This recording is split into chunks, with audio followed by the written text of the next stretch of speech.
প্রস্তাবিত বাবরি মসজিদের জন্য দান, হুমায়ুনের প্রস্তাবিত মসজিদের জন্য টাকার পাহাড়। ভরতপুরের বিধায়কের বাড়িতে চলছে টাকা গোনার কাজ। 11টা ট্রাঙ্ক ভর্তি টাকা গুনতে আনা হয়েছে মেশিন। রেজিনগরের বাড়িতে টাকা গুনছেন 30 জন। কথা বলবো প্রণবের সঙ্গে। প্রণবে, বিপুল পরিমাণ টাকা, 30টা ট্রাঙ্ক ভর্তি টাকা, এই টাকা কারা দিচ্ছেন, এর উৎস কি, কিভাবে চলছে টাকার গণনার কাজ?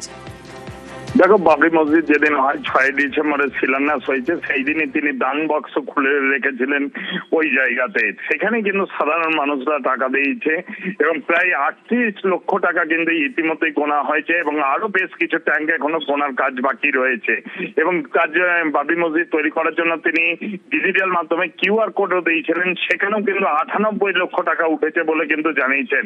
এবং এই স্বচ্ছতা রাখার জন্য তিনি গতকাল রাত্রিবেলাতে 30 জন লোক নিয়ে এসেছেন এবং পুরোটাই কিন্তু অনলাইনের মাধ্যমে এই টাকা গোনার কাজ করেছেন। এবং ভবিষ্যতেও কিউআর কোডের মাধ্যমে প্রতিদিনই প্রচুর টাকা আসছে বলে কিন্তু জানিয়েছেন। এবং যাতে কোনো রকম ভাবে সন্দেহ না হয়, সেই কারণে স্বচ্ছতা রাখার জন্য সাধারণ মানুষদেরকে সামনে রেখেই কিন্তু এই টাকা গোনার কাজ চলছে বলে কিন্তু আমরা জানতে পেরেছি, তিনি দাবি করেছেন। এবং বাবরি মসজিদ যেদিন শিলান্যাস হয় সেদিন প্রচুর পরিমাণে মসজিদ তৈরির সামগ্রী, ইট থেকে আরম্ভ করে, শিক থেকে রড থেকে শুরু করে, এই বালি থেকে শুরু করে কিন্তু প্রচুর জমা হয়েছে। এবং এই কাজ ফেব্রুয়ারি ফার্স্ট উইকেই, প্রথম সপ্তাহেই কিন্তু শুরু হবে বলে কিন্তু আজকে কিন্তু হুমায়ুন কবির নিজে জানিয়েছে।